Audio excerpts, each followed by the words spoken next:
A realização do Mundial de 1954 na Suíça apadrinhou a fundação da UEFA, a organização que reuniu as diversas federações europeias sob a sua égide. Um ano depois, foi criada a Taça dos Campeões Europeus.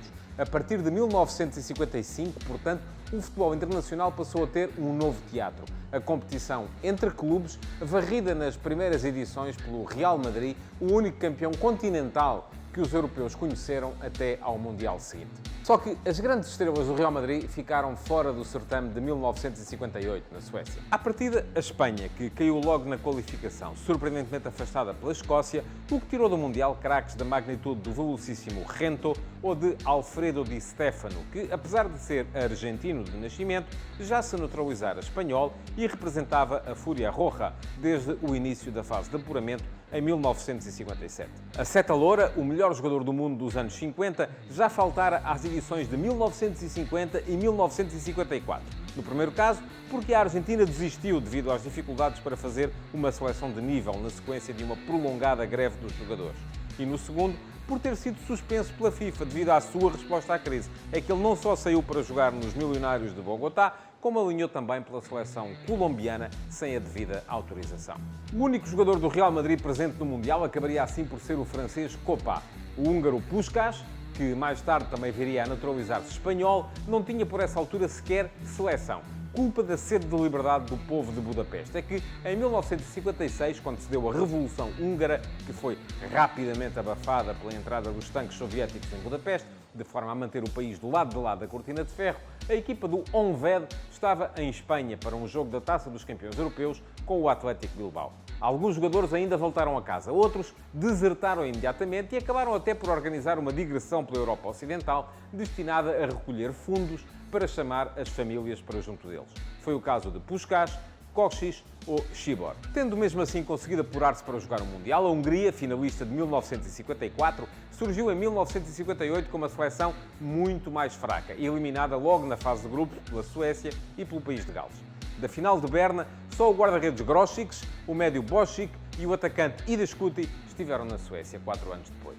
E a Hungria nunca mais chegaria sequer perto dos feitos da equipa de ouro que marcara o início da década de 50 no futebol mundial. Como, além disso, também a Itália, campeão do mundo em 34 e 38, e o Uruguai, vencedor da prova em 30 e 50, caíram na fase de qualificação, afastados respectivamente pela Irlanda do Norte e pelo Paraguai, o Mundial da Suécia foi um convite ao surgimento de novos valores e de novas potências.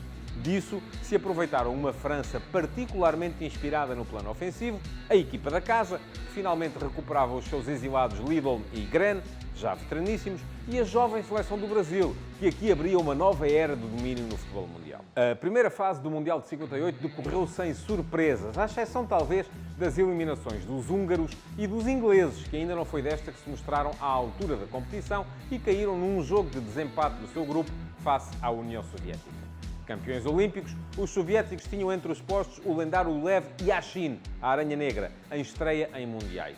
E destacavam-se por praticar um futebol dito científico. Não houve, no entanto, ciência que resistisse àquilo que os brasileiros tinham para mostrar. O Brasil começara bem com um 3-0 à Áustria, mas depois ficara-se pelo 0-0 com a Inglaterra. Antes do decisivo jogo com a União Soviética, como vimos ontem, Vicente Feola soltou por fim a arte de Pelé e Garrincha. A demonstração coletiva de criatividade, improviso, técnica e velocidade na vitória que apurou os brasileiros e condenou os soviéticos ao tal desempate com a Inglaterra foi de tal ordem que, depois de serem eliminados pelos suecos nos quartos de final, os jogadores da URSS fizeram questão de ir ao hotel despedir-se dos rivais do Brasil. Tinham ficado deveras impressionados. A Alemanha Federal, que defendia o título, chegou às meias finais, mas ninguém levava a sério as suas possibilidades de revalidação. Todos os olhos estavam na equipa da casa, numa seleção francesa que era uma máquina de fazer golos, mas sobretudo no Brasil. Pelé resolveu o jogo com Gales nos quartos de final com um golo solitário, mas essa foi a última exibição poupada do secreto, que na meia-final ganhou por 5-2 à França e na final bateu a Suécia pelo mesmo score. Autor de um hat-trick aos franceses, o rei marcou mais 2 golos na decisão, em Estocolmo, numa partida que o Brasil teve de jogar de azul para evitar a confusão de cores com o amarelo da Suécia. Um desses golos, o terceiro da partida, é um dos mais belos da história das finais. Pelé superou Gustafsson com uma recepção de peito e fez um chapéu a Axbom antes de bater o guarda-redes Svensson com um remate rasteiro. Olhou para a área, lançamento do Nilton Santos pro Pelé, pro Pelé, pro Pelé!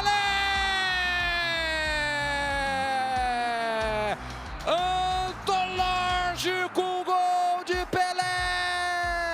Estava aberta uma nova era no futebol mundial. Pelé chegar ao trono e não o largaria nos anos mais próximos. Mesmo que, como veremos num dos próximos dias em que o Mundial voltar ao bar, o Brasil tenha tido necessidade de aprender a viver episodicamente sem ele.